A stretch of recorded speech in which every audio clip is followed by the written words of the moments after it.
So, today we're going to talk about a new kind of cyber threat. This isn't your average virus. We're talking about something intelligent, something that uses AI to always be one step ahead. But we're also going to break down the really cool automated strategy that's being used to stop it in its tracks. Okay, let's get into it. You can just forget about those old clunky viruses that were super predictable. This new wave of malware, it's totally different. It's alive, it's dynamic, it literally watches, it adapts, and it keeps changing its disguise so it never gets caught. And here's what's so clever, and honestly, kind of terrifying. It doesn't bring its own weapons to the fight. Nope, it just uses the tools that are already on your computer. Legitimate programs you use all the time.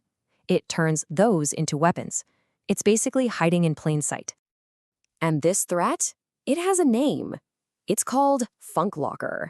And really, understanding how it operates is the absolute first step to taking it down. All right, so let's get properly introduced. What is it that makes Funklocker such a huge problem? Well, it really all boils down to how it uses AI and a few very, very smart tactics. Now, the key phrase on this slide is AI-assisted code generation. That's the heart of the issue, right there. See, Funklocker can essentially rewrite its own code again and again, creating brand new versions of itself that nobody's ever seen before. So your typical antivirus, it's looking for a known criminal. It sees this new file, thinks it's harmless, and just waves it right on through. And this is just brilliant from a tactical perspective. This is how it stays invisible. Think of it like a burglar who breaks into your house, but instead of using his own crowbar, he just goes into your garage and uses your screwdriver. It doesn't look as suspicious, right? Well, Funklocker does the exact same thing with your computer, using built-in stuff like PowerShell to shut down your defenses without setting off any alarms. And once it gets in, it doesn't just cause random chaos. Oh no, it follows a very specific, very destructive game plan. You can see it right here. First, it just systematically takes apart your computer's ability to fight back or to recover. It shuts down your security, it deletes your backups, and then, only when you're completely defenseless, that's when it encrypts all your files. So how on earth do you fight an enemy that can change its face whenever it wants? Well, you stop looking for the face. You start looking for suspicious behavior. And that, right there, is the biggest shift in modern cybersecurity. This slide just lays it out perfectly. The old way, signature detection, it's like having a bouncer at a club with a photo of just one person they need to keep out. If that person shaves their beard or puts on a hat, they're getting right in. But the new way, behavior detection. That's like training the bouncer to spot anyone who's acting suspiciously, like trying to sneak in the back. We don't care what they look like. So we stop looking for Funklocker and we start looking for Funklocker-like behavior.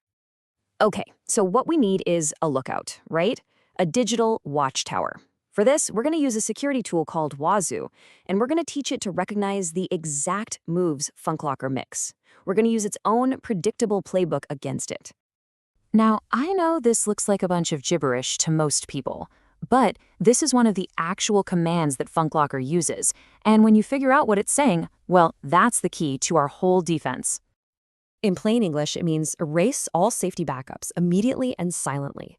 I mean, that is just chillingly clear, isn't it? That is not a normal command. That is an act of digital sabotage, and it's exactly the kind of shady behavior we can teach our system to watch for. And here's how simple that is in the real world. We just create a rule. It's a basic if this, then that command. If any program on the computer tries to run that one destructive command, then our system, Wazuh, immediately sounds a high-severity alarm. Our watchtower now knows exactly what to look for. But an alert is just a warning bell. It's not really enough. What we really want is for the fire alarm to also trigger the sprinkler system, right? So the next step is to go from just seeing the threat to automatically getting rid of it. This workflow right here is our automated trap in action. The second a new file lands in a folder we're watching, like your downloads folder, Wazuh doesn't hesitate.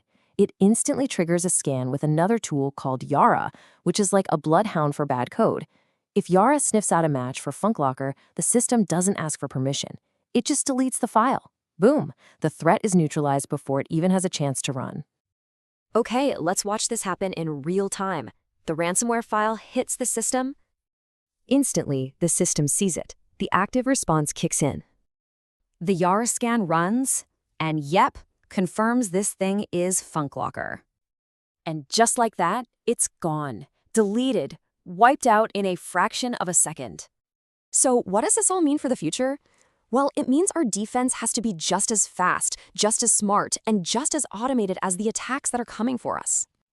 And this number is the most powerful part of the whole story. 0. That's how much human help was needed to stop that attack. The whole thing we just saw, from the files showing up, to being identified, to being deleted, it required 0 people. The machine defended itself. And that's absolutely critical, because attacks don't care about your 9-to-5 work schedule. Automation is our 24/7 bodyguard. Which of course brings us to the big final question. We've seen how behavior detection and automation can beat today's AI-powered threats. But make no mistake, this is an arms race. As the bad guys build even smarter, even more adaptive malware, the real challenge is going to be making sure our automated defenses evolve even faster. This battle, it's really just getting started.